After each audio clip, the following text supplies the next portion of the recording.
Hello guys, in this lesson I am going to talk about the white matter. In the previous lecture I already discussed about the association fiber and commissural fiber. Association fiber are those which connect the anterior to posterior, frontal part to the occipital part and occipital part to the frontal part. They are called association fiber. What is commissural fiber? Commissural fiber I already discussed in previous lecture.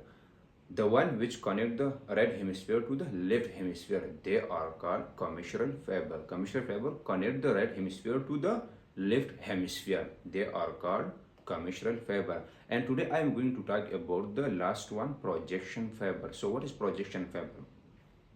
Projection fiber is actually connect the brain to the spinal cord. They are further classified into three categories like corona radiata,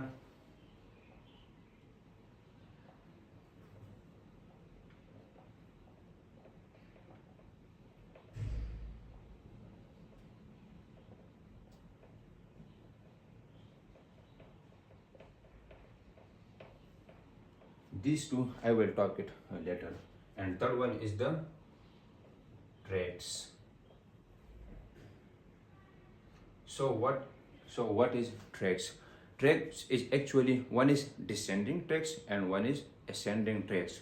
The one which are going downward, they are called descending tract. The one which are going upward, they are called ascending tracts.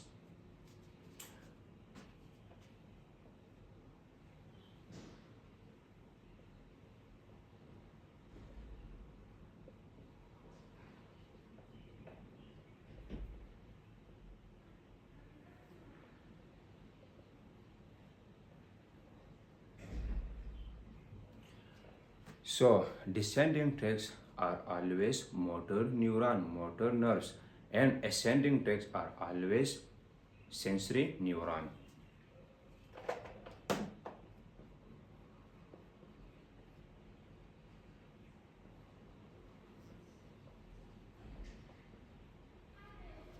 So what is motor neuron and what is sensory neuron? Motor neuron are those which carries information from the brain and spinal cord throughout the body. And sensory nerves are those which collect the information from external environment as well as peripheral body and give to the central nervous system. They are called sensory nerve, sensory fiber. Now I am going to talk in detail of descending tracts. So what is descending tracts? Let us, for example, this is the cross section of spinal cord. This one is the dorsal median sulcus, and this one is the ventral median fissure, and this is the gray matter, and this is the central canal. So in dorsal tracts have only one ascending tract here, and there is the lateral and ventral tracts have ascending as well as descending tracts. And the ventral, there is also ascending and descending tracts. So now let's study about the descending tracts. First of all, pyramidal tracts. In pyramidal tracts, they have two tracts like lateral, here present lateral corticospinal tracts. They arise from the cortex, so that's why it is called cortico and spinal tracts. And this one is the anterior cortico. They also arise from the cortex corticospinal tracts. They both are consist in pyramidal tracts. What is the extrapyramidal tracts? Number first, rubrospinal tracts. They arise from the red nucleus in the midbrain. And next one is the vestibulospinal tracts. I will talk it later. And the last one is the tectospinal tracts. So what is the function of these tracts? Number first, pyramidal tract. First of all, they arise from the cortex. So obviously they are motor. So the first function is the motor function. Skill, voluntary movement like swallowing, turning overhead, and movement we make with our arm, hand, legs are all voluntary. Next one is the rubrospinal tracts. They facilitate the flexor and inhibit extensor. They are work with simultaneously. Vestibulospinal tract, facilitate extensor and inhibit the flexor. So these all are work with simultaneously at the same time. So the last one is the tracts-spinal tract. They work coordinate movement like head and neck and eyes, ball with reference to visual stimuli. Like I see here, my head and neck direction also to this direction.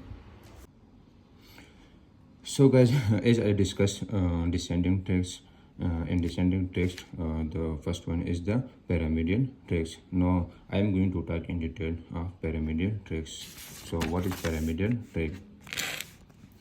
Pyramidal tract, also called corticospinal tracts. First of all, origin is the motor cortex area number 4 and 6. So where is the area number 4 and area number 6? For example, this is the coronary section of central nervous system, and this one is the median surface, and this one is the lateral surface, and this one is the inferior. So this is the superior lateral surface. So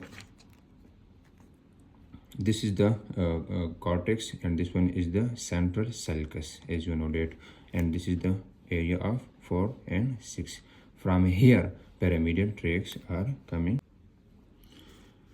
So this is the superior lateral surface. This is the gray matter. So what is gray matter? Collection of cell body. So this is the cell body, and from the cell body axon are arising like this and form the pyramidal tracts, this one. And this projection, this is called corona radiata, as I discussed earlier. This one is the corona radiata.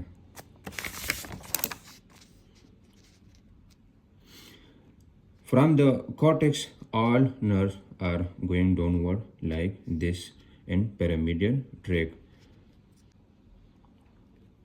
On the other side also pyramidal tract downward, and 90% are going to lateral corticospinal tracts like this, and 10% are going to the anterior corticospinal tracts.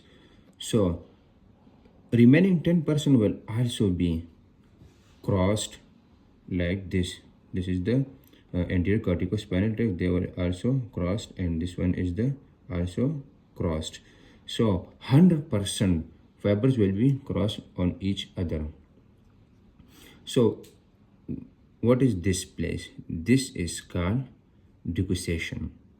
Decussation means the action of crossing of nerve fiber, especially in the form of an X. This is called decussation. So crossing of fiber here, this is called decussation. Just like X, you see. And most important question, where is the decussation take place? Decussation take place in medulla oblongata, especially take place in lower medulla oblongata. So this is a very most important asking question. One more important question, clinical correlation, that is the contralateral hemiplegia. So paralysis that affect only one side of your body, that is called hemiplegia. If here is injury, so this part of human body will be affected, that is called contralateral hemiplegia.